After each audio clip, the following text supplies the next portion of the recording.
351 ayat 3 KUHP atau ketiga ke 1 pasal 359 KUHP dan kedua pasal 351 ayat 1 KUHP. Membebaskan terdakwa oleh karena itu dari seluruh dakwaan penuntut umum di atas. Memerintahkan terdakwa dibebaskan dari tahanan segera setelah putusan ini diucapkan, memulihkan hak-hak terdakwa dalam kemampuan, kedudukan dan hak serta martabatnya. Vonis hakim kasus tewasnya Dini Sera Afrianti itu yang jadi pemicu reaksi sejumlah pihak. Dakwaan jaksa terhadap Ronald Tanur selama 12 tahun dinilai tak terbukti sehingga terdakwa bebas. Jaksa mendakwa Ronald Tanur dengan 3 pasal, yakni tentang pembunuhan, penganiayaan, serta kelalaian yang menyebabkan kematian. Kejaksaan pun bereaksi. Mereka menuding hakim mengabaikan rekaman CCTV dan surat visum yang menunjukkan unsur pasal yang didakwakan. Bahwa kami melihat hakim dalam perkara ini tidak menerapkan hukum sebagaimana mestinya, ya, atau dalil-dalil yang disampaikan oleh jaksa penuntut umum tidak dipertimbangkan sepenuhnya oleh majelis sehingga hakim membebaskan terdakwa dalam perkara ini.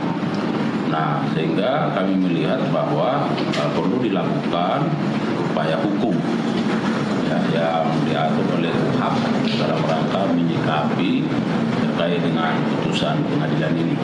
Bukan hanya jaksa, keluarga mendiang Dini Sera Afrianti pun bergerak. Mereka melaporkan majelis hakim sidang kasus tewasnya Dini ke Komisi Yudisial, meminta 3 anggota majelis hakim dipecat. Harus membuat sebuah laporan perdamaian mencabut perkara dan menganggap ini sebagai kecelakaan. Sehingga pada saat itu saya sudah membuat sebuah video yang menyatakan bahwasanya kita menolak bentuk perdamaian seperti itu. Karena itu sangat tidak bermoral dan sangat tidak memanusiakan manusia. Karena apa? Dia sebagai keluarga seorang pejabat seharusnya memiliki hati nurani. Menyampaikan permohonan maaf itu secara tulus dengan tanpa syarat-syarat seperti itu. Kapan tepatnya itu, Pak? Itu pada saat pemeriksaan perkara ini masih di tingkat di penyidikan di Polrestabes Surabaya. Itu sudah kami tolak dan setelah itu, dan itu pun yang menyampaikan bukan langsung dari keluarganya. Ada iming-iming untuk perdamaian itu, Pak?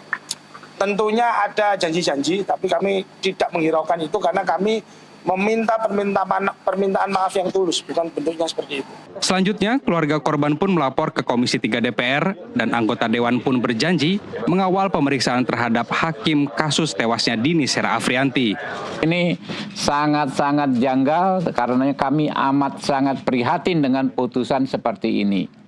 Kalau dari rekaman video yang kami lihat juga ya, kami lihat di di media sosial ya dan di televisi juga, sebenarnya nggak masuk akal yang bersangkutan divonis bebas. Seharusnya majelis hakim itu bisa menerapkan prinsip ya pembuktian circumstantial evidence. Ya, artinya bukti yang indirect, yang tidak langsung. Karena dari rangkaian peristiwa, misalnya dimasukkan ke bagasi dan lain sebagainya, ya artinya memang secara garis besar, ya ini mengarah kepada si terdakwa. Nah, kenapa kok bisa dibebaskan dalam perkara seperti ini? Perubahan dari dakwaan 12 tahun menjadi bebas memunculkan kontroversi. Aksi massa ini salah satu buktinya. Mereka prihatin terhadap keluarga korban yang menuntut keadilan dari para hakim yang seharusnya arif dan bijaksana. Dari Surabaya, Jawa Timur, dan Jakarta, tim liputan NTV melaporkan. Pemirsa, vonis bebas terhadap Ronald Tanur di kasus tewasnya sang kekasih Dini Sera Afrianti menuai kecaman.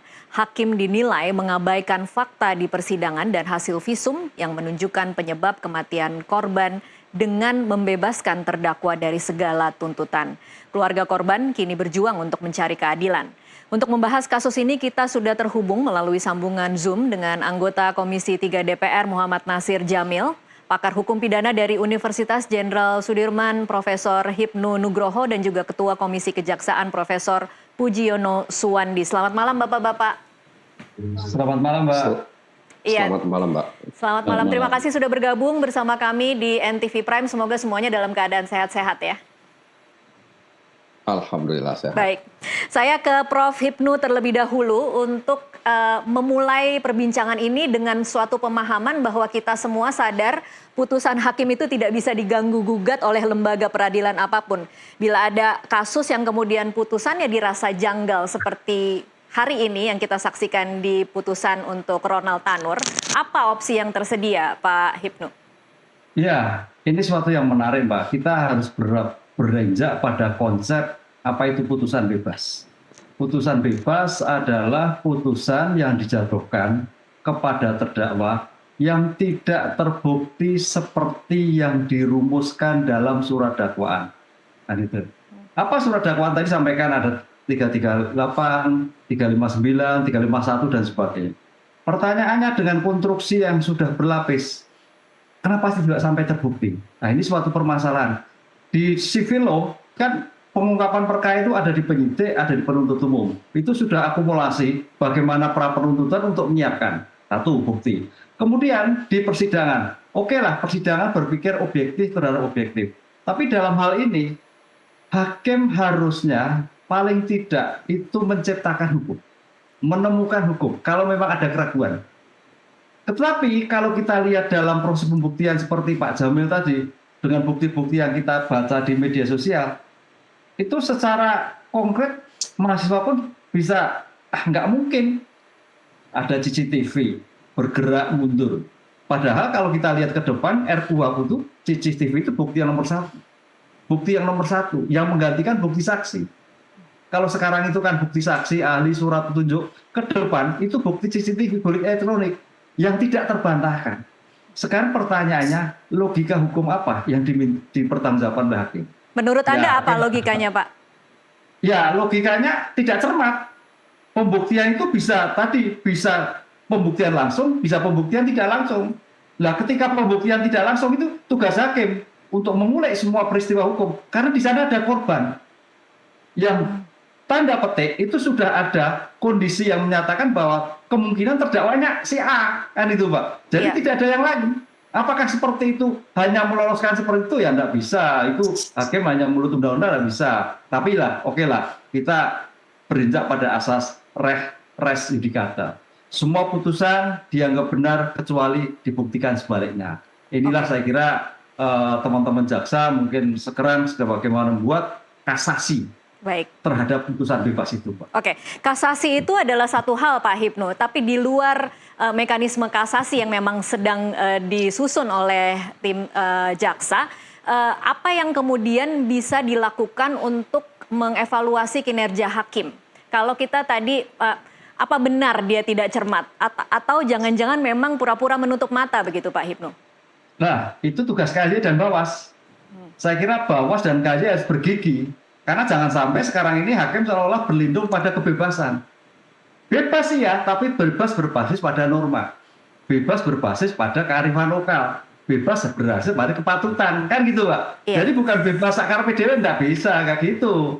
Itu enggak bisa. Ini yang, makanya ke depan ini, Mbak, kalau kita lihat dalam perkembangan manusia, justru di pengadilan itu adalah yang menjaga martabat suatu lembaga. Ketika pengadilan runtuh semua. Ini yang sulit untuk dipercaya ketika penyelesaian di pengadilan yang tidak percaya apabila pengadilan yang lain. Kan gitu, Pak. Iya.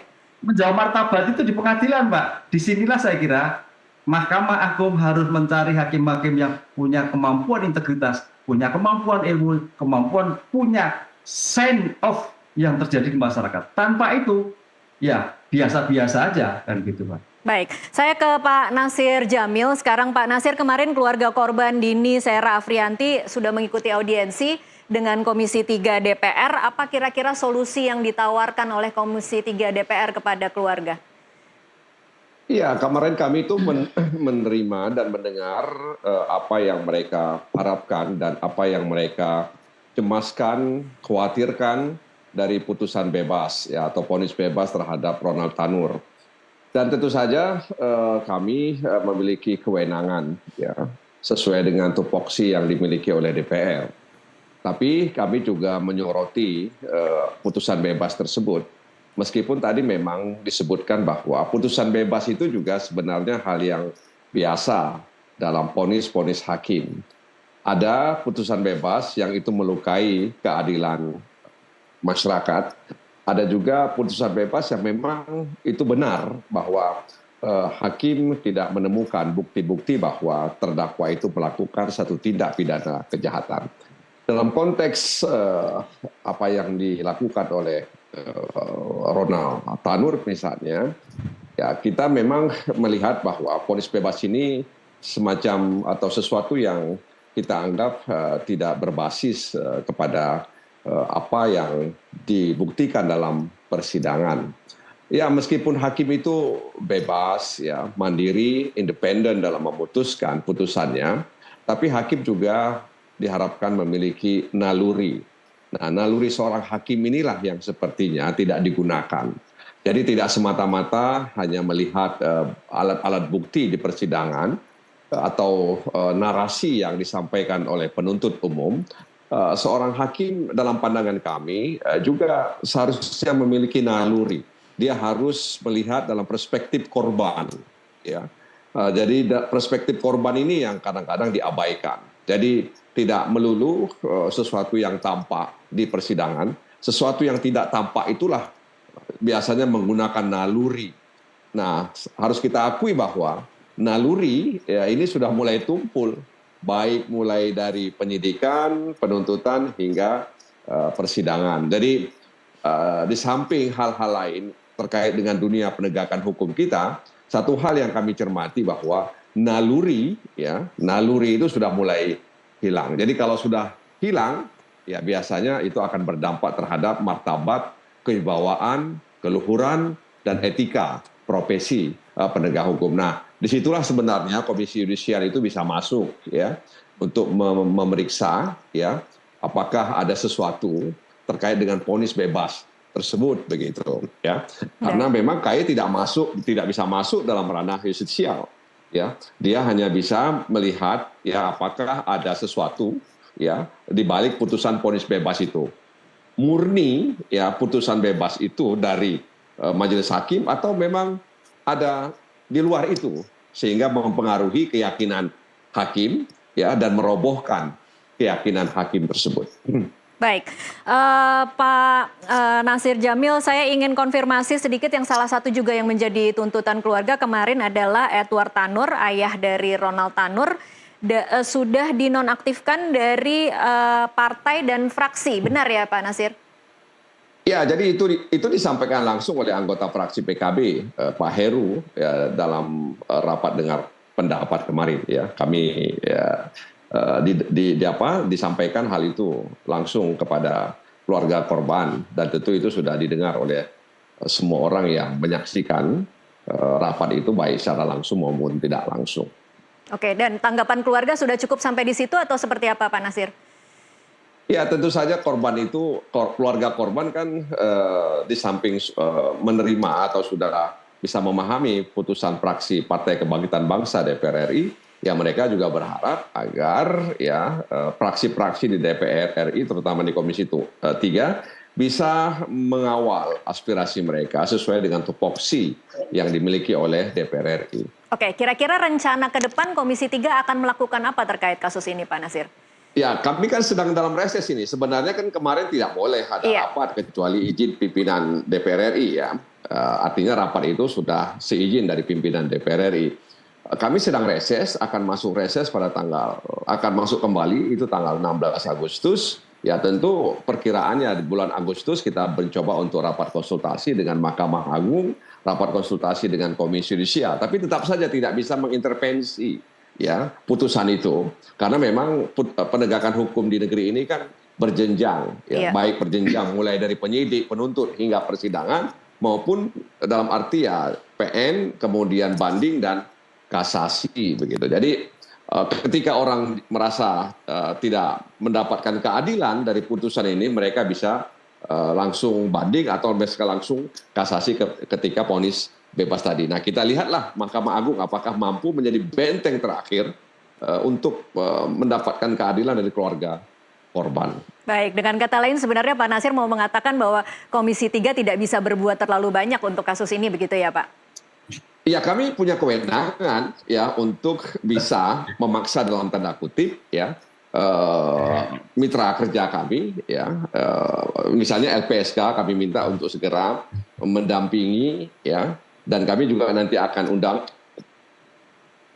LPSK terkait dengan apa yang dialami oleh PSK, karena waktu itu kami dengar juga Majelis Hakim tidak mengizinkan LPSK untuk memberikan keterangan begitu. Baik, saya geser lagi ke Pak Pujiono, Ketua Komisi Kejaksaan.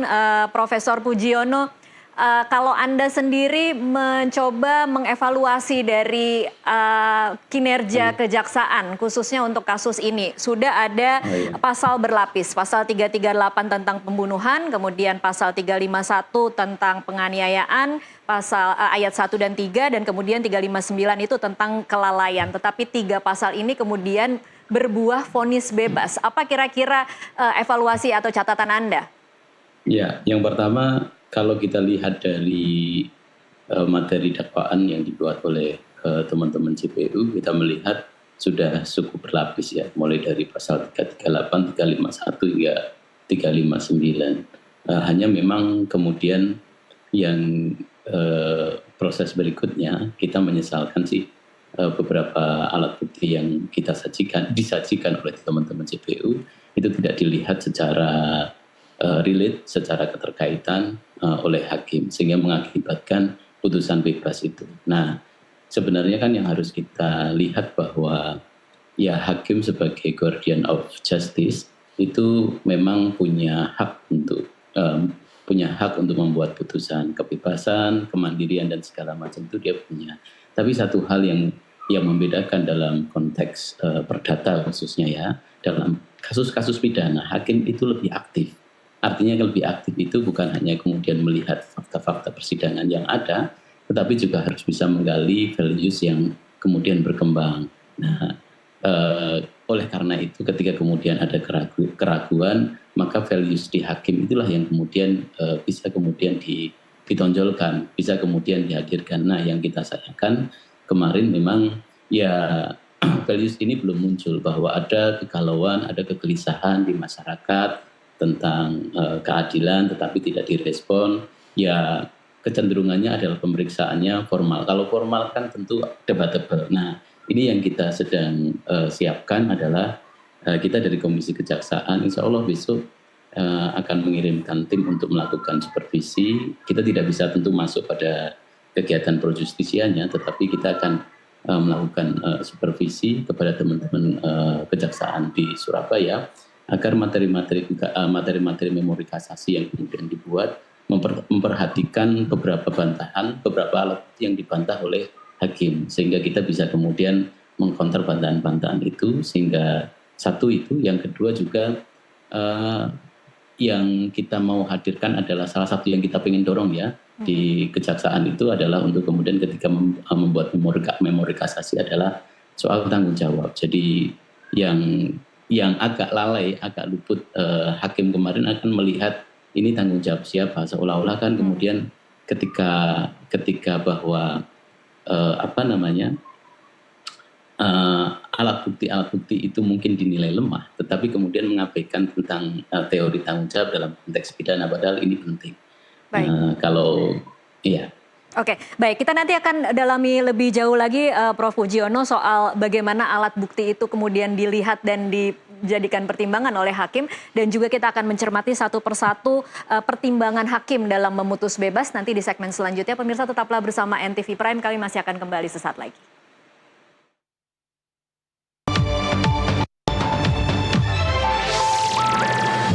Ya pemirsa, terima kasih Anda masih terus menyaksikan NTV Prime. Kita lanjutkan perbincangan, tapi sebelum kita lanjutkan kita akan simak infografis berikut ini yang memaparkan bagaimana pertimbangan hakim dalam memvonis bebas Ronald Tanur.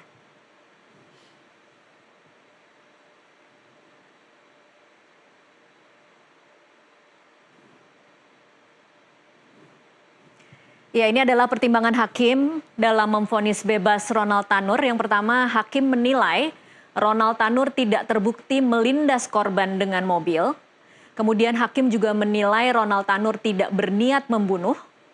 Hakim juga menilai penyebab kematian bukan akibat penganiayaan, melainkan akibat meminum minuman beralkohol. Kemudian yang keempat, hakim menilai Ronald Tanur masih berupaya memberikan bantuan kepada korban saat kritis dengan membawanya ke rumah sakit. Kita akan tanyakan ini ke Prof. Hipnu Nugroho. Prof, kalau membaca pertimbangan-pertimbangan hakim dalam memvonis bebas, kami atau publik atau media yang mungkin awam hukum bisa kemudian dengan cepat membalikkan ini karena memang faktanya CCTV beredar secara luas dan viral di media sosial, Prof. Iya, ya itu kan pendapat hakim ya. Tapi kalau kita melihat CCTV itu bukti yang tidak terbantahkan, Mbak. Iya. Bahkan kalau kita lihat ke depan bukti CCTV itu bukti elektronik yang akurat. Sampai kiamat pun nggak akan berubah. Kan, gitu kan. Nah, oleh karena itu tampaknya hakim tidak melihat seperti itu. Tidak sampai melihat seperti itu. Satu. Kedua, dari visum yang kita baca juga pernah ada suatu tonjokan atau apa. Ada. Jadi visum-visum itu juga merupakan bagian bagaimana korban itu ada suatu bentuk penganiayaan atau tindakan apa dari si pelaku. Iya. Itu. Dan kemudian yang ketiga tentang menolong. Menolong ya, kalau menolong kita itu ada adat kepatutan loh Pak. Mungkin salah ya, saya lihat menolong itu masuk taruh bagasi ya. Iya. Harusnya kan di tengah kalah ya gitu. Itu unsur kemanusiaannya sudah nggak ada sama sekali kan. Iya. Taruh tengah, ada orang dari gitu kan. Bagasi kan kayak koper kan jadinya kan. Nah, Iya. konteks itulah saya kira tidak pas ketika seseorang untuk melakukan tidak bersalah. Oleh karena itu dalam seperti ini saya kira memang tadi bahwa hakim harus betul-betul jeli, hakim harus betul-betul punya keberanian, hakim harus punya melihat suatu institusi, gitu, kepekaan. Karena sekarang penegak hukum tadi Pak Jamin betul, penegak hukum apapun sekarang tanpa kepekaan nggak akan berhasil buka. Karena namanya pelaku itu sekarang lebih canggih. Makanya sekarang kalau kita lihat sebagai kepekaan diri, kalau perlu ilmu ini Pak Nasir, ilmu mengetahui renungan ke depan itu ilmu terawangan lah gitu loh. Itu juga penting itu sekarang kalau gitu. Karena kejahatan itu luar biasa. Coba kasih judi online itu, kalau kita kasat mata nggak akan ketemu. Iya. Tapi dengan terawangan, dengan asas kepatutan, dengan asas biasa, masuk jadi. Lah ini juga seperti itu. Iya. Sehingga pembuktian sekarang tidak hanya pembuktian datar-datar saja. Pembuktian diperlukan kejeniusan seseorang, kepekaan dalam melihat suatu bukti. Itu penegak hukumnya sekarang. Selain peka, berani. Gitu, Mbak. Oke, Prof. Hipnu, tapi kalau Anda sudah menjelaskan satu persatu seperti itu, kemudian jadi agak semakin sulit untuk publik ataupun media bisa berprasangka baik kepada hakim. Kalau tadi kan Anda mengatakan mungkin hakimnya kurang cermat. Tapi kalau kita lihat satu persatu tidak terbukti melindas, CCTV-nya ada. Kemudian tidak berniat membunuh, saksi-saksi di dalam klub Back Hall itu kemudian mengatakan bahwa pemukulan itu sudah terjadi di dalam klub. Ya, kemudian penyebab kematian jelas-jelas visum menyebutkan bahwa penyebab kematian akibat kekerasan benda tumpul. Dan kemudian masih berupaya membawa ke rumah sakit itu juga diakui bahkan oleh terdakwa dia sempat mampir ke apartemen dulu sebelum dibawa ke rumah sakit. Jadi ini hakim yang tidak sendirian ini, hakim yang bertiga ini kemudian apakah masih bisa dilihat kurang cermat? Prof. Hipnu. Nah, makanya di situ. Ini saya kira tiga-tiganya perlu diperiksa semua. Harusnya kalau memang berpikir cermat, Mbak, ada dissenting opinion, ada kurkuring opinion. Oke lah, memang tidak terbukti ya. Tapi ada kurkuring opinion, perbedaan pendapat. Itu suatu ilmu tersendiri. Jadi kekuatan putusan sekarang itu bagaimana hakim di antara tiga majelis itu memberikan kurkuring opini yang perbedaan pendapat dalam pertimbangan hukum. Itu tempatnya nggak ada. Dissenting opinion demikian juga. Nah, oke lah kalau melihat seperti Mbak, saya kira ini kasasi nanti prediksi saya Mahkamah Agung akan memutus pidana. Sudah kelihatan itu. Jadi akan membetulkan dari putusan yang sekarang ini. Oke. Gitu, Pak. Terakhir mungkin Prof. Hipnu, karena saya tahu Anda harus meninggalkan forum ini, kira-kira rekomendasi untuk Bawas MA dan juga KY untuk kemudian mengevaluasi hakim harus seperti apa, Prof? Ya, karena tadi dikatakan hakim itu adalah penjaga peradaban manusia. Hakim adalah sebagai kunci dalam suatu peradilan. Apapun yang terjadi kuncinya pada hakim. Mahkamah Agung harus bisa mengevaluasi kembali mana hakim yang masih punya firm, mana hakim yang sudah tidak firm. Kalau sudah hakim tidak firm, ya di-grounded. Karena ini penyakit masyarakat. Berhadapan dengan masyarakat, situasi yang semakin tajam. Jadi jangan sampai hanya karena sebagai ASN, pejabat negara. Enggak, ini penjaga peradaban.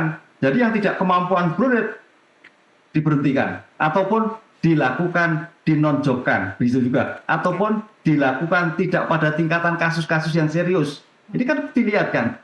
Jadi mana kasus yang serius, mana yang tidak, itu ada tingkatan hakim. Jadi jangan sampai Mahkamah Agung hanya melihat, oh ini merdeka, oh ini sudah senior. Enggak, semakin senior kadang-kadang nggak mau belajar, nggak mau melihat suatu insting yang terjadi. Sedangkan tingkat manusia sudah tinggi, apalagi seperti ini. Ini yang saya kira akan merusak wibawa pengadilan adalah terhadap hakim yang seperti ini yang tidak melihat hanya berdasarkan pada keyakinan. Kebebasan seperti apa? Keyakinan seperti apa? Ini yang saya kira harus kita lihat secara objektif dalam suatu penanganan perkara. Sehingga betul-betul namanya pengadilan itu mau lihat itu sudah enggan, mau dekat sudah enggan. Sekarang enggak, pengadilan digeruduk, dilempari. Di mana kewibawaan pengadilan? Ini yang saya kira harus evaluasi sangat serius pada Mahkamah Agung, Pak. Dan kira-kira prosesnya bisa diawasi oleh publik tidak ya, Pak Prof. Hipnu? Kemudian ketika mereka menjalani pemeriksaan oleh KY, mereka menjalani pemeriksaan di Badan Pengawas MA. Nah, secara formal KY sudah bagus. Sekarang pertanyaannya, apakah KY bisa masuk pada substansi perkaranya? Enggak bisa. Pak Nasir juga demikian juga. Lah, apa yang terjadi? Lah, perubahan Undang-Undang Mahkamah Agung tentang hakim harus juga dievaluasi. Masyarakat bisa menilai. Jadi mencoba seperti bukan lagi common law lagi, bukan lagi civil law, coba model-model common law. Dan ini harus kita lihat. Hakim juri yang di Amerika coba kita pakai. Sekarang kan Indonesia dalam sistem peradilan itu sudah bukan lagi pure civil law, tapi sudah ke arah common law. Bagaimana menilai hakim juga ke common law? Ini saya kira suatu yang menarik untuk perkembangan ke depan. Sehingga tidak stuck seperti ini, Pak. Oke. Baik, saya ke Pak Nasir lagi. Pak Nasir, saat ini publik marah loh, Pak Nasir. Kita menyaksikan bagaimana aksi-aksi demo dan kemudian ada massa yang membakar keranda mayat, kemudian menyegel Pengadilan Negeri Surabaya. Tetapi ini kemudian respon dari Pengadilan Negeri Surabaya seolah-olah memang tidak bisa melakukan apa-apa terhadap hakim karena mereka tidak punya kewenangan. Nah, kira-kira harus seperti apa agar kemudian kemarahan publik ini tidak meledak lebih luas lagi? Ya, Mahkamah Agung itu bisa membentuk majelis kehormatan hakim ya. Di situ nanti ada komisi yudisial. Mereka berusaha untuk menggali ya putusan tersebut. Tentu saja tidak bisa masuk secara teknis ya, tapi mereka bisa menggali. Jadi hakim-hakim senior ini kan mereka punya pengalaman. Ya, pengalaman didatangi oleh orang dalam tanda kutip ya untuk mengkompromikan ini dan lain sebagainya. Iya. Dan itu sesuatu yang tidak bisa kita pungkiri terkait dengan mafia peradilan. Nah, karena itu hakim-hakim senior di Mahkamah Agung bersama Komisi Yudisial mereka bisa ya melakukan terobosan-terobosan terkait untuk memastikan bahwa keyakinan atau penilaian hakim terhadap dakwaan itu yang dinilai keliru gitu ya. Jadi tadi kan sudah disampaikan atau diperlihatkan infografis bahwa hakim menilai. Menilai itu kan dalam pandangan saya sepadan dengan keyakinan. Jadi hakim itu meyakini bahwa terdakwa tidak melakukan ini, tidak punya niat ini ya dan lain sebagainya. Nah, keyakinan hakim itulah yang ingin ya dipersoalkan oleh Majelis Kehormatan Hakim tersebut. Benar nggak keyakinan tadi itu? Dan ini sangat membantu nanti saat proses masuk dalam kasasi. Sehingga keadilan publik itu bisa didapatkan dan kemudian Mahkamah Agung bisa memberikan. Jadi protes-protes masyarakat dengan berbagai bentuk dan variannya di media sosial dan sebagainya, ini kan harus ditanggapi secara arif oleh Mahkamah Agung. Ya, jadi tidak boleh kemudian memberikan pernyataan-pernyataan yang seolah-olah menafikan ya kekecewaan masyarakat, aspirasi masyarakat yang hari ini terlihat ya dengan bentuk-bentuk demonstrasi yang mereka lakukan. Jadi ya lakukanlah dengan cara membentuk Majelis Kehormatan Hakim untuk dalam tanda kutip memeriksa keyakinan ya hakim dalam memutuskan perkara Ronald Tanur tersebut.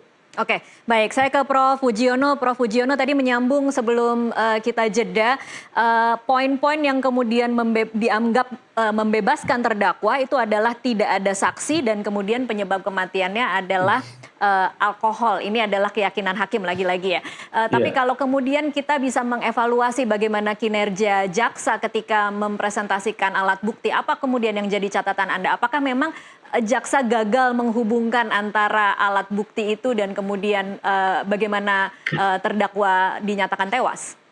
Ya, pertama kan memang kalau dalam pidana itu kan berlaku asas praduga tidak bersalah ya. Sehingga dari situ barangkali menjadi awal bahwa semua dianggap tidak bersalah dan semua dianggap di mata pengadilan kedudukannya sama. Termasuk juga terdakwa. Jadi dianggap belum bersalah sampai pada putusan yang bersifat ingkrah. Nah, hanya kemudian kan hakim itu kan sekali lagi bukan AI ya. Bukti-bukti yang sudah disajikan jaksa menurut saya sebenarnya sudah firm. Rekaman CCTV dan segala macam. Tadi juga sudah disebut Prof. Ibnu bahwa ya hakim harus adaptable terhadap perkembangan teknologi. Bahkan kan dalam Undang-Undang ITE bukti elektronik itu kan sudah dianggap sebagai alat bukti termasuk menjadi alat bukti yang sah di dalam persidangan, di dalam pengadilan. Nah, ini yang kemudian kan diabaikan. Sehingga keyakinan ketika kemudian alat bukti tidak cukup, ya konsekuensinya apa? Konsekuensinya bebas. Nah, kan begitu. Nah, cuman sekali lagi kan ini yang kemudian kan tidak sepaham atau tidak titik temunya tidak ketemu antara alat-alat bukti yang disajikan jaksa dengan keyakinan hakim tadi. Nah, karena kan ya memang keyakinannya berbeda sehingga tidak ketemu. Nah, cuman kemudian yang kita lihat juga, jadi kalau dalam beberapa teori pertanggungjawaban pidana itu kan sebenarnya sudah usang ketika menganggap bahwa semua alat bukti itu kan dianggap sama, sehingga atau semua sebab itu dianggap sama. Condition qua non itu sudah dianggap usang.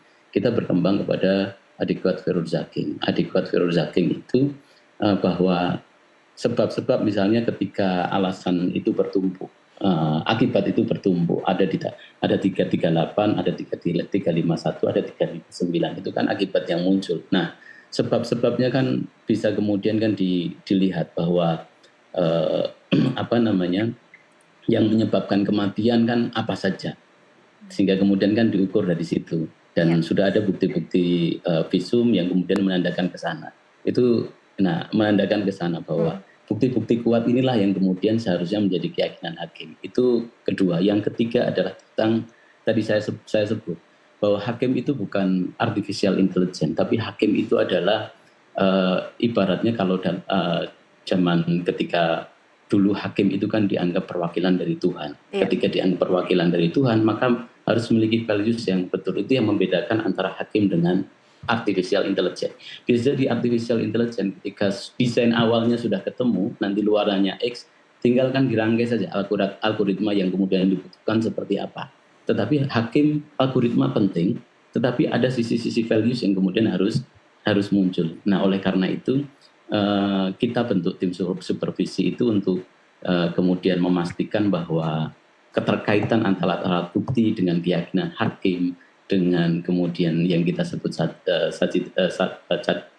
tadi tentang teori kausalitas dalam konteks pertanggungjawaban pidana itu menjadi matching sehingga di tingkat kasasi seperti keyakinan kita dan harapan kita bersama nanti terdakwa ini yang sudah diputus bebas nanti akan menjadi ada putusan yang sesuai harapan kita dari jatuhi pidana.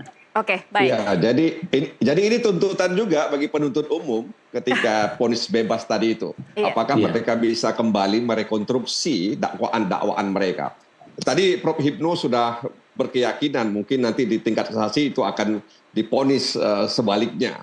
Bagaimana kalau kemudian Mahkamah Agung atau kasasi sama putusan dengan pengadilan negeri. Itu justru sangat mengerikan sekali ya Pak Nasir kalau sama. Dan itu kita harus mengadili dalam tanda kutip CCTV yang ada karena dia telah berbohong kira-kira begitu. Jadi visum et repertum itu dalam pandangan saya itu sesuatu yang nggak bisa juga dibuat asal-asalan. Karena mereka disumpah, ya tenaga medis itu disumpah. ya ketika mereka membuat visum tadi itu. Jadi bukan akal-akalan atau suka-suka saja. Oleh karena itu ya kita sangat heran kalau kemudian para majelis hakim mengabaikan semua itu, mengabaikan CCTV, mengabaikan keterangan saksi, mengabaikan alat bukti lainnya itu. Jadi tantangan bagi kejaksaan ya agar tidak ada dini-dini lainnya di Indonesia. Baik, Pak Prof Hipnu mungkin mau menambahkan sebelum meninggalkan forum ini? Ya, jadi artinya ini dalam peradilan kita belum selesai. Ya kemarahan betul loh, kita pun juga marah ya.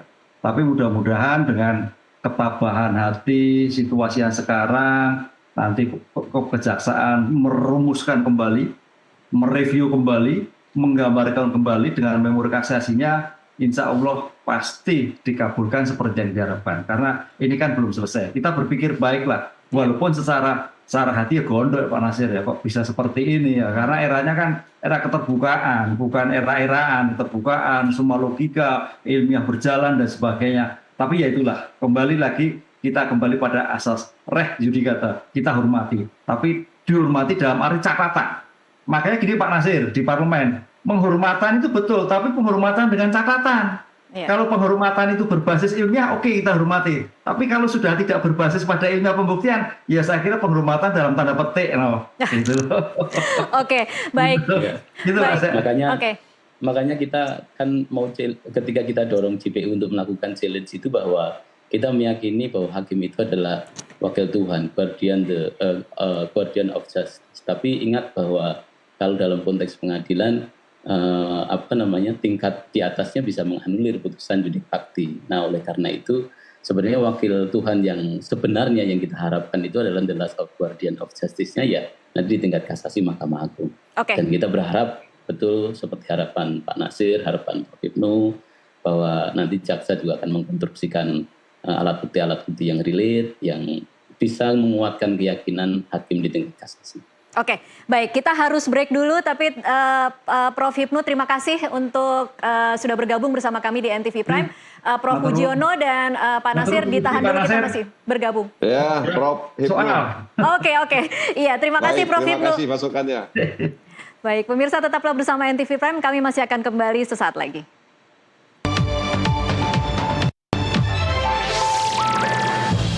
Pemirsa, terima kasih Anda masih menyaksikan NTV Prime. Ini adalah segmen terakhir dalam perbincangan kita pada malam hari ini. Saya masih bersama dengan Nasir Jamil dan juga Profesor Pujiono dari Komisi Kejaksaan. Saya akan ke Profesor Pujiono dulu untuk lebih mempertanyakan akan seperti apa persiapan untuk memori kasasi, karena sebenarnya kalau kita dari kacamata awam menyaksikan bagaimana kinerja teman-teman JPU itu sudah cukup akurat menghadirkan seluruh saksi-saksi yang ada, seluruh alat bukti. Jadi kira-kira harus seperti apa lagi memori kasasinya agar kemudian membuahkan hasil yang berbeda dengan vonis bebas hari ini?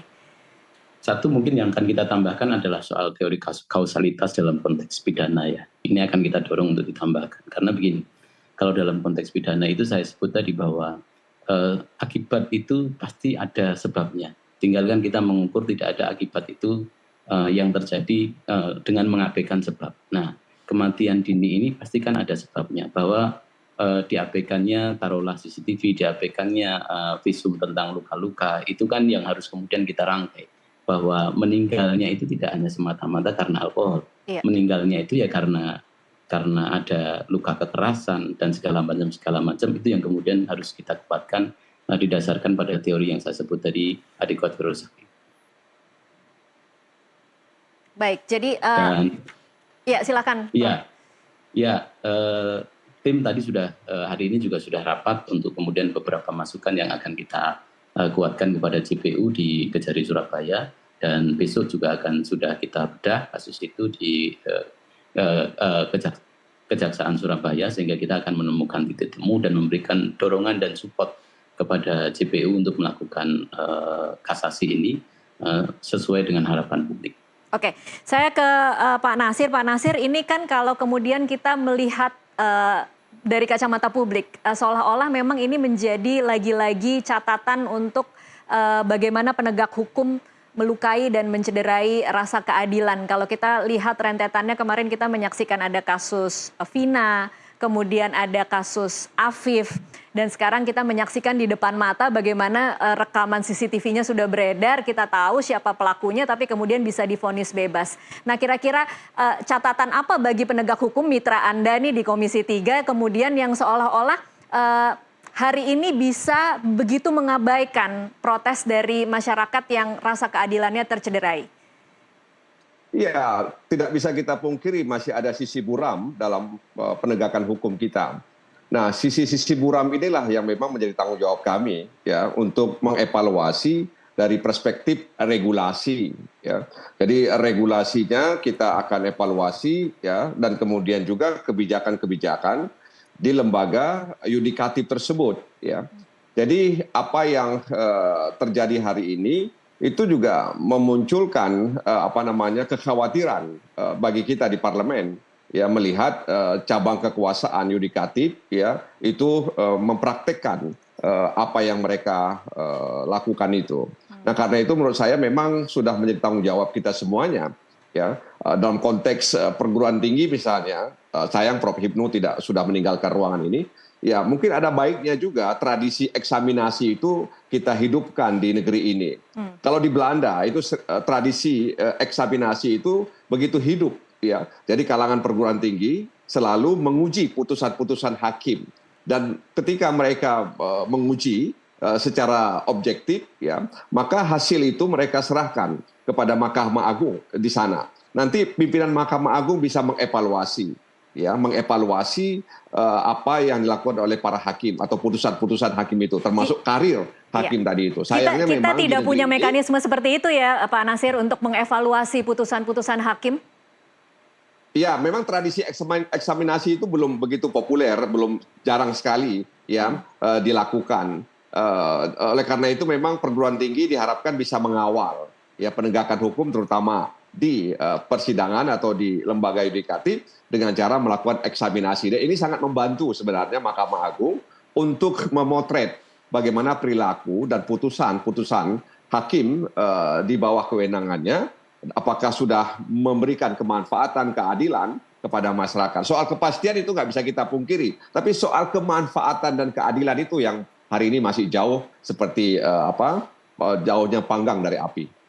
Oke, baik, terakhir ke Prof. Pujiono lagi. Prof. Pujiono, saya ingin tahu mungkin ada catatan teman-teman JPU di PN Surabaya seperti apa semangatnya ketika kemarin tiba-tiba divonis bebas, dan bagaimana mereka kemudian akan bangkit lagi untuk bisa membalikkan vonis bebas itu di memori kasasi nanti. Ya, tadi tim sudah berkomunikasi dengan Kejari Surabaya, dan ini merupakan tantangan. Artinya bahwa vonis bebas itu adalah hal yang biasa, tapi kemudian ketika vonis bebas ini dilihat dari satu sisi yang kemudian challengable seperti ini, artinya kan kita lihat antusiasme publik terhadap dukungan ini kan menimbulkan optimisme, dan teman-teman JPU merasa mendapatkan dukungan publik yang kuat untuk kemudian juga melakukan kasasi ini. Sehingga ya dengan demikian kita masih berharap lah optimisme ini masih terjaga, dan kita berharap nanti di tingkat kasasi optimisme pun juga akan kemudian dihadirkan. Oke, baik, kita sama-sama saksikan dan akan kawal bagaimana perjalanan kasus ini ke depan. Terima kasih Prof. Pujiono Suwandi, Ketua Komisi Kejaksaan, dan juga Muhammad Nasir Jamil, anggota Komisi 3 DPR. Terima kasih kembali. Terima kasih. Dan pemirsa, demikianlah perbincangan kita pada malam hari ini yang menutup seluruh NTV Prime edisi hari ini. Saya Tasya Lutmila mewakili seluruh kerabat kerja yang bertugas mengucapkan terima kasih atas perhatian Anda. Sampai jumpa.